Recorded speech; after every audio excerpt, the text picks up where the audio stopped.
4 measures at a time. I'm talking about Single Petal of a Rose by Duke Ellington. It was very, very difficult, and I'm glad that I tried to play it, and I'm glad I finally got to the end of the song, which is 6 pages. Wow. There was a saying, a quote, that Duke Ellington made, and he said, and when I read this, it's like, huh? What's he saying? His quote was, "Art is dangerous. It is one of the attractions.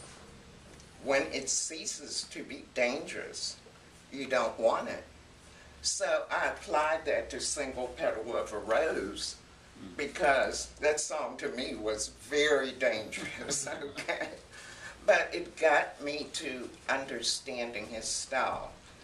Life is about past, present, and future, okay?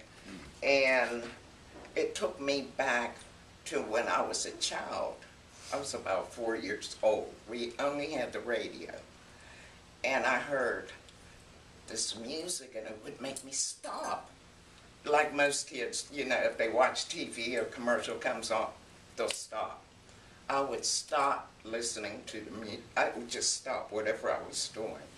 The 3 people that I was hearing was Sarah Vaughan, Billie Holiday, and Duke Ellington. I didn't realize that at the time until I became an adult. And when I heard them, it's like, that was them back then. So I was truly blessed to have heard these people. Now getting back to, I'm going to talk about Duke Ellington, share some of his stories. A word that came through today was eliminate the platitude. Platitude means saying too much. Okay, so I don't know why it came through, but it did. Duke Ellington was born April 28th. I'm going to sit down. Why not? 29th, 1899 in Washington, D.C. He died May 24th, 1974, at the age of 75. His real name was Edward Kennedy Ellington. He came from a middle-class family. I understand that his parents, James and Daisy, were also talented musicians. I didn't do my homework on what they played or if Daisy sang or what have you.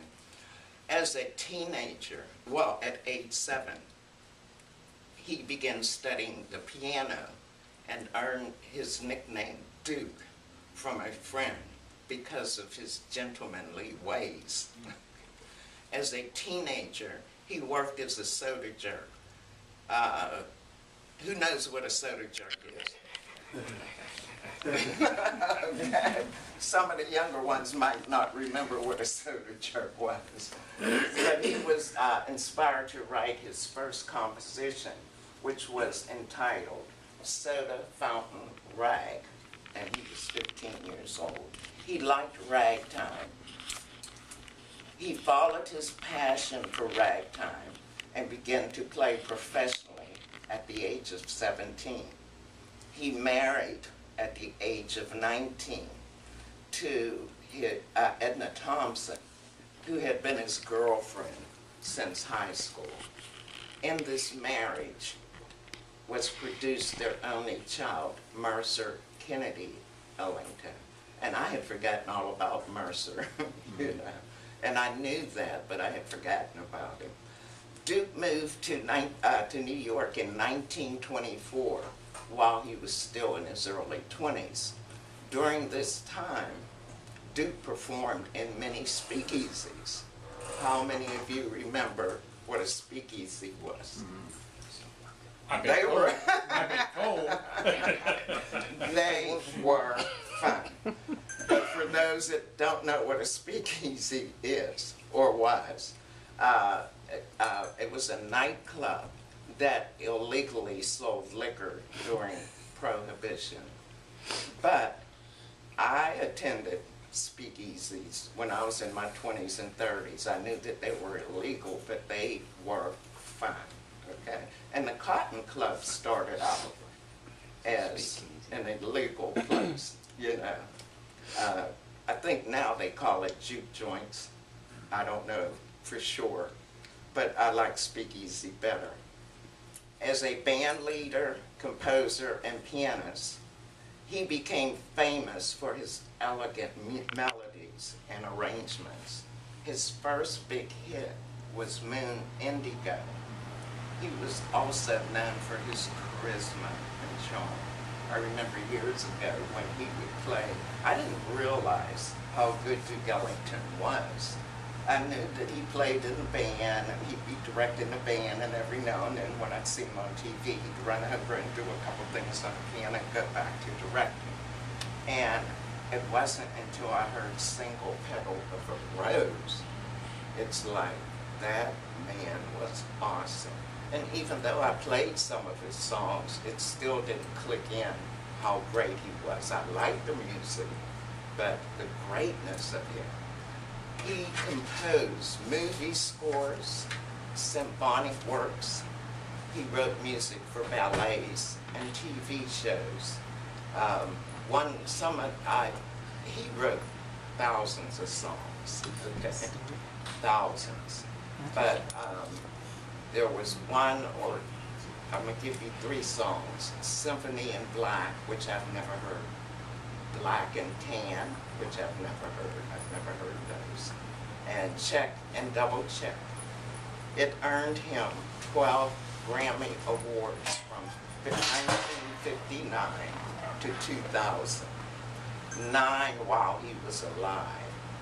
His awards that he received, and there's many awards: the Presidential Medal of Freedom, the Grammy Lifetime Achievement Award, songs, like I said, he wrote thousands of songs. I only picked up a couple. Okay, I said you'd get bored. I would be platituding if I did all 1,000.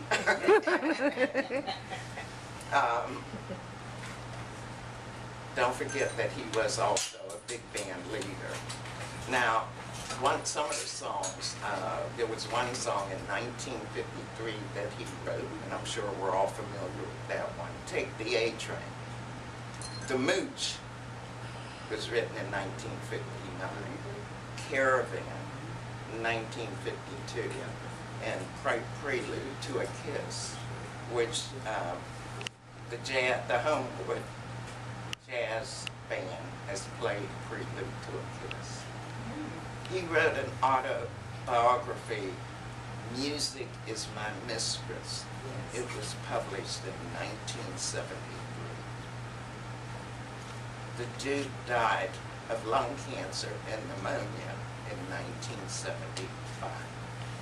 His last words were, music is how I live, why I live, and how I will be remembered.